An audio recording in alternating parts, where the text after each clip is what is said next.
رسول اللہ صلی اللہ تعالی علیہ وسلم۔ محترم حضرات، جیسا کہ آپ تمام حضرات بخوبی علم رکھتے ہیں کہ یہ جو محفل سجائی گئی ہے، جیسا کہ ہمارے عزیز حضرت حافظ و قاری مولانا محمد فیضان حضرت صاحب اللہ نے اس محفل کو سجایا ہے، اور ماشاءاللہ اس محفل کو جو نسبت حاصل ہے، جیسا کہ مولانا فیضان صاحب نے بتایا کہ ماشاءاللہ وہ ہر جمعے کے دن درس قرآن کیا کرتے ہیں، سبحان اللہ،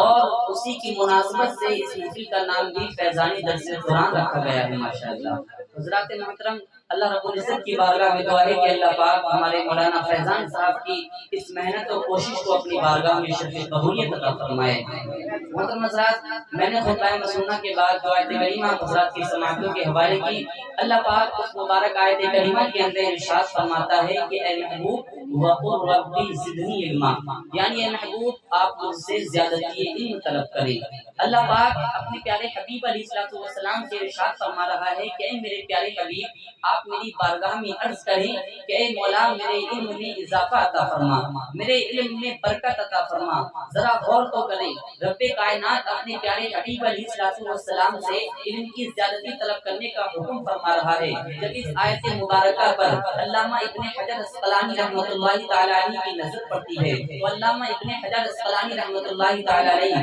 اسی آیت مبارکہ کے تحت فرماتے ہیں کہ اس آیت مبارکہ سے علم دین کی فضیلت و رفعت واضح طور پر ثابت ہو جاتی ہے، کیونکہ رب کائنات نے اپنے پیارے حبیب علیہ السلام کو کسی دوسری چیز طلب کرنے کا حکم نہیں فرمایا ہے۔ آپ قرآن کریم کو اٹھا کر کے دیکھ لیں، سورہ فاتحہ سے لے کر کے ناس تک پڑھ کر کے دیکھ لیں، کہیں بھی آپ کو یہ نہیں ملے گا کہ رب کائنات نے اپنے پیارے حبیب سے فرمایا ہو اے میرے حبیب آپ مجھ سے فلاں چیز کی زیادتی طلب کریں کہ میں آپ کو عطا کر دوں، اے میرے حبیب آپ مجھ سے عزت طلب کریں کہ میں آپ کو معزز کر دوں، اے حبیب آپ مجھ سے شہرت طلب کریں کہ میں آپ کو مشہور کر دوں۔ نہیں نہیں میرے پیارے، لیکن جب بات علم دین کی آتی ہے تو اللہ پاک اپنے پیارے حبیب سے فرماتا ہے اے حبیب وقل رب زدنی علما، آپ مجھ سے علم کی زیادتی طلب کریں۔ اس آیت مبارکہ سے واضح طور پر ثابت ہو رہا ہے کہ علم دین کا کتنا اونچا مقام ہے کہ رب کائنات خود اپنے حبیب سے فرما رہا ہے اے محبوب آپ مجھ سے علم کی زیادتی طلب کریں۔ اس کے علاوہ قرآن کریم میں مختلف مقامات پر اللہ پاک نے علم دین کے بارے میں فرمایا۔ اللہ پاک فرماتا ہے انما یخشی اللہ من عبادہ العلماء، یعنی بے شک اللہ رب العزت سے ڈرنے والے جو اس کے بندے ہیں اس کے بندوں میں صرف علم والے ہی ڈرتے ہیں۔ کما حقہ، جیسے اللہ رب العزت سے ڈرنے کا حق ہے اس طریقے سے صرف وہی لوگ ڈرتے ہیں جو علم دین رکھتے ہیں۔ حضرات محترم، یوں ہی اللہ رب العزت نے بہت سارے مقامات پر علم دین کے متعلق علماء کرام کے متعلق فرمایا۔ اللہ پاک دوسری آیت کریمہ کے اندر ارشاد فرماتا ہے اے محبوب آپ فرما دو قل هل يستوي الذين يعلمون والذين لا يعلمون، یعنی اے محبوب آپ فرما دو کیا علم والے اور بے علم برابر ہو سکتے ہیں؟ یعنی ہرگز نہیں، علم والے اور بے علم برابر نہیں ہو سکتے، عالم اور جاہل برابر نہیں ہو سکتے۔ حضرات محترم، اس کے علاوہ قرآن کریم کے اندر متعدد مقامات پر علم کی فضیلت بیان فرمائی گئی ہے۔ اگر ہم احادیث کریمہ کی جانب رجوع کریں، احادیث کریمہ کا مطالعہ کریں تو ہمیں معلوم ہوگا کہ میرے پیارے آقا کریم علیہ السلام نے علم دین کے متعلق علماء کرام کے متعلق بہت ساری احادیث کریمہ کے اندر ذکر فرمایا۔ میرے آقا کریم فرماتے ہیں، مشکات شریف کے حدیث پاک ہے، آقا فرماتے ہیں العلماء ورثۃ الانبیاء، یعنی علماء انبیاء کرام کے وارث ہیں۔ اور آگے آقا نے ارشاد فرمایا علماء امتی کا انبیاء بنی اسرائیل، یعنی میری امت کے علماء بنی اسرائیل کے نبیوں کی طرح ہیں۔ سبحان اللہ، ذرا علماء کا مقام تو دیکھیں۔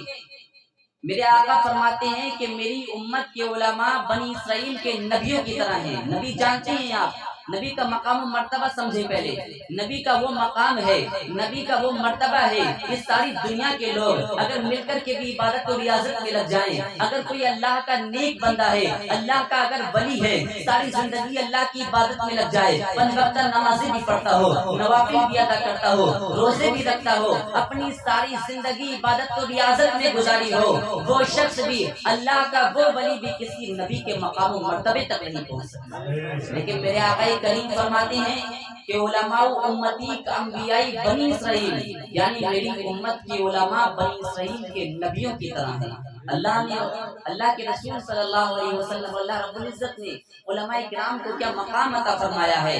اور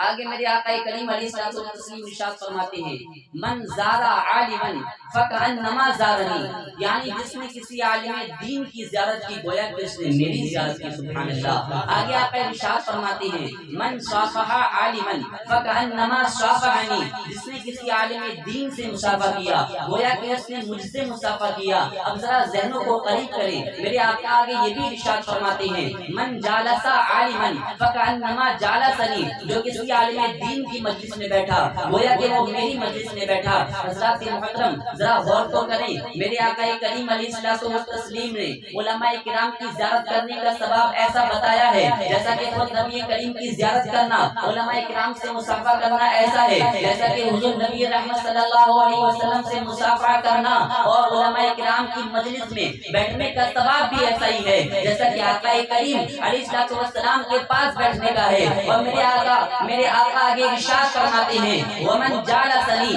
اجلسہ اللہ یوم القیامت فی الجنہ، یعنی جو شخص میری مجلس میں بیٹھے گا بروز قیامت اللہ تبارک و تعالی اس کو میرے ساتھ جنت میں بیٹھائے گا۔ جو شخص علماء کرام کی مجلسوں میں محفلوں میں بیٹھے گا، پیارے آقا علیہ الصلوۃ والتسلیم ارشاد فرماتے ہیں کہ بروز قیامت اللہ تبارک و تعالی اس کو میرے ساتھ جنت میں بیٹھائے گا، سبحان اللہ۔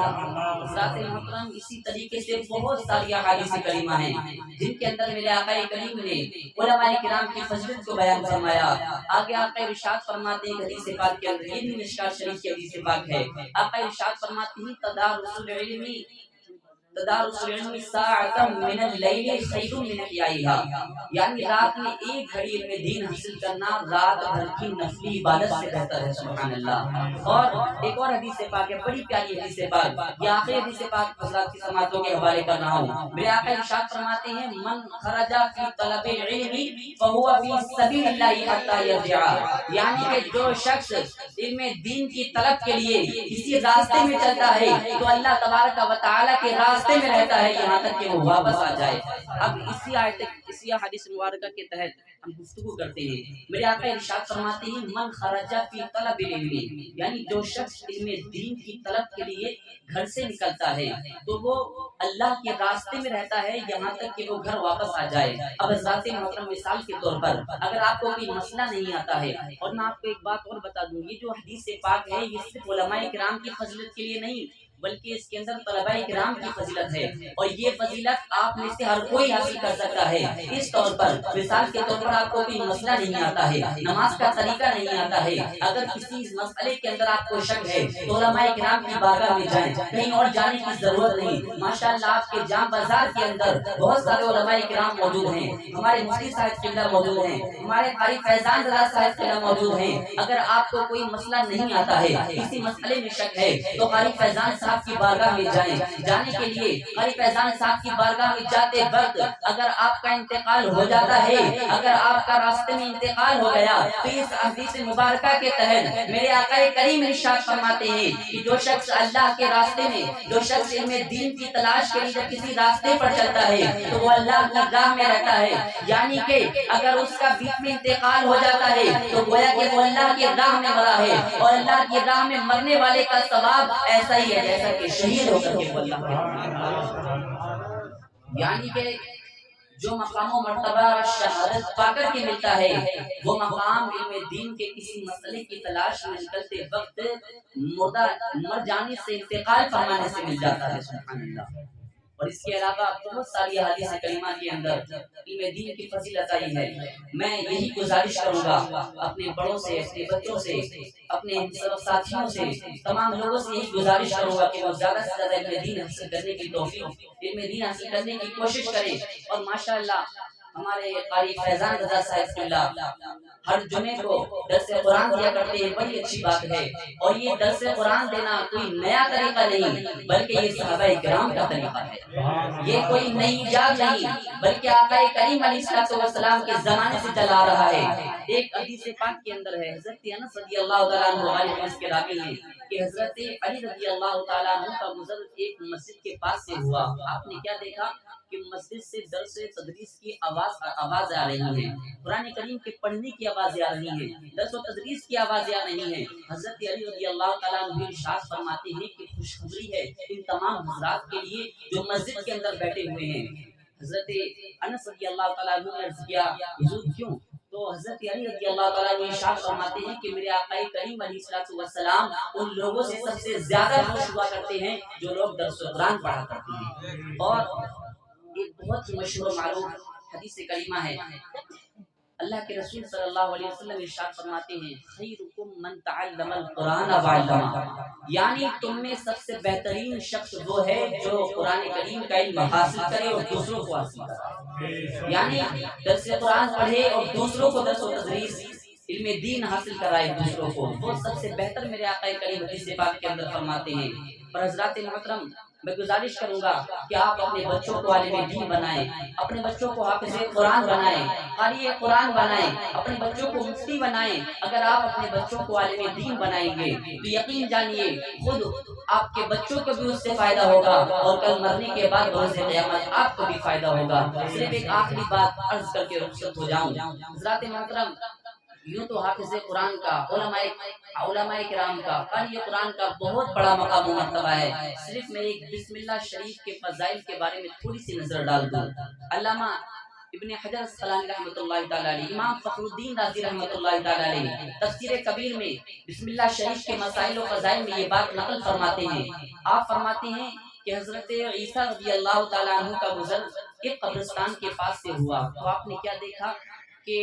ایک قبر پر عذاب ہو رہا ہے، اس کی قبر میں آگ چل رہی ہے، اس کی قبر میں نہایت شدت کے ساتھ عذاب ہو رہا ہے۔ حضرت عیسیٰ علیہ السلام وہاں سے گزر گئے، واپسی پر حضرت عیسیٰ علیہ السلام کا گزر اسی قبرستان کے پاس سے ہوتا ہے تو حضرت عیسیٰ علیہ السلام کیا دیکھتے ہیں کہ وہ قبر جس پر عذاب ہو رہا تھا، وہ قبر جس پر جس میں آگ جل رہی تھی، آج اس قبر سے عذاب کو اٹھا لیا گیا ہے، اس قبر پر رحمت و انوار کی بارشیں نظر آ رہی ہیں، کیونکہ حضرت عیسیٰ علیہ السلام اللہ کے نبی ہیں، قبر کے اندر کا دیکھ سکتے ہیں۔ حضرت عیسیٰ علیہ السلام دیکھ کر کے حیران ہو جاتے ہیں، حیرانی کی حالت میں اللہ رب العزت کی بارگاہ میں عرض کرتے ہیں اے رب ذوالجلال آخر ماجرا کیا ہے؟ میں ابھی اس کو دیکھ کر کے گیا تھا، اس کی قبر میں عذاب ہو رہا تھا، یہ عذاب قبر میں مبتلا تھا، لیکن جب واپسی کے موقع پر دیکھ رہا ہوں تو کیا دیکھتا ہوں کہ یہ عذاب قبر سے نجات پا چکا ہے۔ آخر وجہ کیا ہے؟ حضرت عیسیٰ علیہ السلام اللہ رب العزت کی بارگاہ میں عرض کرتے ہیں اے رب ذوالجلال ماجرا کیا ہے؟ تو اللہ پاک ارشاد فرماتا ہے اے میرے پیارے پیغمبر یہ شخص بہت گناہگار تھا، بہت خطا کار تھا، بہت بدکار تھا، اس کو اس کے گناہوں کی سزا مل رہی تھی اور یہ عذاب قبر میں مبتلا تھا، لیکن میرے پیارے اللہ رب العزت اپنے پیارے پیغمبر سے فرماتا ہے اے میرے پیغمبر لیکن جب یہ شخص مرا تھا تو اپنی بیوی کی گود میں ایک چھوٹا سا بچہ چھوڑایا تھا، اب اس کا بچہ وہ 6-7 برس کا ہو گیا ہے، اس کی بیوی نے بچے کو لیا، بچے کو لینے کے بعد مولوی صاحب کے پاس چلی گئی، قاری صاحب کے پاس چلی گئی اور کہا قاری صاحب مولانا صاحب میرے بچے کو پڑھنا سکھاؤ، میرے بچے کو اللہ کا نام سکھاؤ۔ مولوی صاحب نے بچے کو لیا، بچے کو لینے کے بعد بسم اللہ شریف کا درس دیا اور کہا بیٹا بسم اللہ الرحمن الرحیم پڑھو اور اس سبق کو ایک کونے میں بیٹھ کر کے اچھی طریقے سے یاد کرو، اب ذرا ذہنوں کو قریب کرو۔ اللہ رب العزت اپنے پیارے پیغمبر سے فرماتا ہے اے میرے پیارے پیغمبر عیسیٰ جب اس مولانا صاحب نے اس بچے کو لیا اور جب بسم اللہ شریف کا درس دیا، جب اس بچے نے بسم اللہ الرحمن الرحیم پڑھنا شروع کیا تو میری رحمت کو یہ بات گوارا نہ ہوئی کہ وہ باپ کہ جس کا بیٹا مجھے بار بار رحمان الرحیم کہہ رہا ہے اور میں اس کو عذاب قبر میں مبتلا رکھے ہوئے ہوں۔ اللہ پاک فرماتا ہے کہ میرے پیارے پیغمبر بسم اللہ تو اس کا بیٹا پڑھتا تھا لیکن اس کے بچے کے بسم اللہ پڑھنے کے سبب میں نے اس کے باپ کی بخشش فرما دی اور وہ عذاب جو اس کو ہو رہا تھا اس عذاب قبر سے میں نے اس کو نجات دے دی۔ ذرا غور تو کریں ابھی اس بچے نے صرف بسم اللہ الرحمن الرحیم کی تلاوت کی ہے، صرف بسم اللہ شریف پڑھی ہے،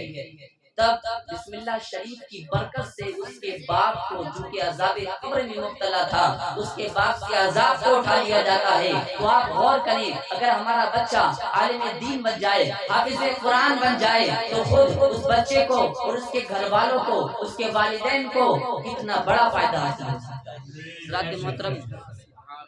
اور جو میں پیغام دینا چاہ رہا تھا، ماشاءاللہ ہمارے امام صاحب نے اس سے پہلے ہی وہی بلکہ بہت ہی زیادہ مزید اضافہ کر کے وہ سارا پیغام حضرت نے کما حق وہ بیان کر دیا ہے۔ میں آخری بات یہی کہوں گا کہ آپ تمامی حضرات زیادہ سے زیادہ کوشش کریں، اگر خود نہ پڑھ سکے، پہلی بات تو یہ ہے کہ پڑھنے کی، علم دین حاصل کرنے کی کوئی عمر نہیں ہوتی ہے، محض سے لے کر کے لہر تک آپ پوری زندگی علم دین حاصل کرتے ہیں، علم دین حاصل کرنے کی کوئی بھی عمر نہیں ہے۔ ماشاءاللہ ہمارے قاری فیضان رضا صاحب اللہ ہمیشہ ہی یہاں موجود رہتے ہیں، اتنی مصروفیات کے باوجود صبح کو پڑھنے کے لیے جاتے ہیں مدرسے کے اندر، اتنی مصروفیات کے باوجود اپنا قیمتی وقت آپ حضرات کو دے رہی ہیں، تو اس قیمتی وقت کو غنیمت جان کر کے آپ حضرات ان کی محافل میں ان کی محافل میں حاضر ہوا کریں، اور ہر جمعے میں درس قرآن ہوا کرتا ہے، آپ تمامی حضرات اس میں شامل ہونے کی کوشش کریں، کیونکہ میرے آقا کریم علیہ السلام فرماتے ہیں خیرکم من تعلم القرآن وعلمہ، یعنی تم میں سب سے بہترین شخص وہ ہے جو قرآن کریم کا علم حاصل کرے اور دوسروں کو بھی حاصل کرائے۔ اللہ رب العزت کی بارگاہ میں دعا ہے مولا تبارک و تعالی میرے کہنے میں کسی طرح کی کوئی کوتاہی ہو رب العزت معاف فرمائے، اور ہم سبھی کو ان تمام باتوں پر عمل کی توفیق عطا فرمائے۔ واخر دعوانا الحمدللہ رب العالمین، السلام علیکم۔